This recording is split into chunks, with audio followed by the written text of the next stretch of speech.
Tony, wake up. You all right? You're home. Get inside. Good night. Wait. Come up and meet my family. Merry Christmas, Tony.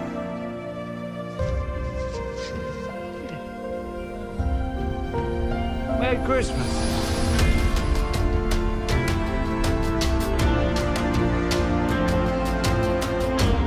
Merry Christmas, sir. Merry Christmas.